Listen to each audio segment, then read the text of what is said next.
কালকে আমি চ্যাট জিপিটিকে একটা প্রশ্ন করলাম, আচ্ছা বলেন তো পৃথিবীর সর্বপ্রথম ধর্ম কোনটি, ইসলাম নাকি হিন্দু ধর্ম?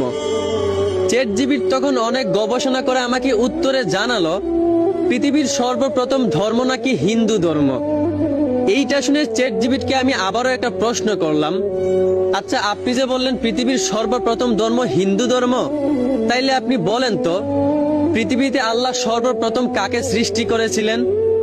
চ্যাট জিপিটি তখন উত্তরে বলল, পৃথিবীতে সর্বপ্রথম আল্লাহ আদম নবীকে সৃষ্টি করেন এবং তিনিই ছিলেন পৃথিবীর বুকে সর্বপ্রথম মানুষ এবং সর্বপ্রথম নবী।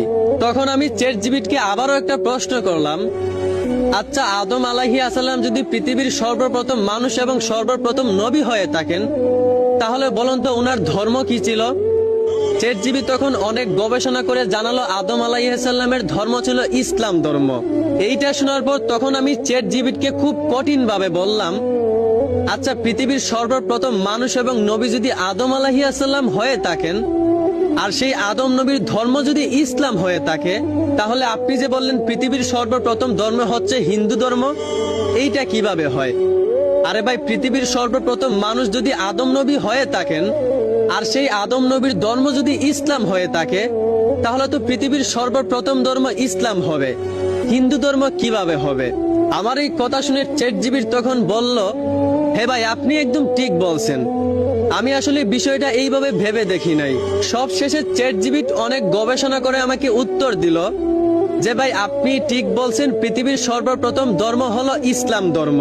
যেহেতু আদম আলাইহিস সালাম পৃথিবীর সর্বপ্রথম মানুষ আর উনার ধর্ম ছিল ইসলাম, সেহেতু পৃথিবীর সর্বপ্রথম ধর্ম হচ্ছে ইসলাম। মূলত এই কথাগুলো আপনাদের কাছে তুলে ধরার কারণ, বর্তমান সময়ে আমরা প্রায় মানুষটাই অনেক গুরুত্বপূর্ণ উত্তর জানার জন্য চ্যাট জিপিটিকে প্রশ্ন করি। তো এই জন্যই বললাম, চ্যাট জিপিটিকে যখন আমরা কোনো গুরুত্বপূর্ণ উত্তর জানার জন্য প্রশ্ন করব, অবশ্যই তাকে সব তথ্য দিয়ে আপনাদেরকে সাহায্য করতে হবে, কারণ সে কিন্তু মানুষ নয়, বরং সে একটা রোবট। সে যতটুকু জানে আপনাকে ততটুকুই বলবে। অতএব আপনি যদি তাকে সব তথ্য দিয়ে সহযোগিতা করেন, তাহলেই আপনি তার কাছ থেকে সঠিক উত্তর পাবেন, নয়তো আপনি কিন্তু তার কাছ থেকে ভুল উত্তর পাবেন। অবশ্যই সবকিছু যাচাই বাছাই করে তারপর তার কাছ থেকে উত্তর নেবেন। আশা করি আমার কথাগুলো বুঝতে পারছেন। ধন্যবাদ।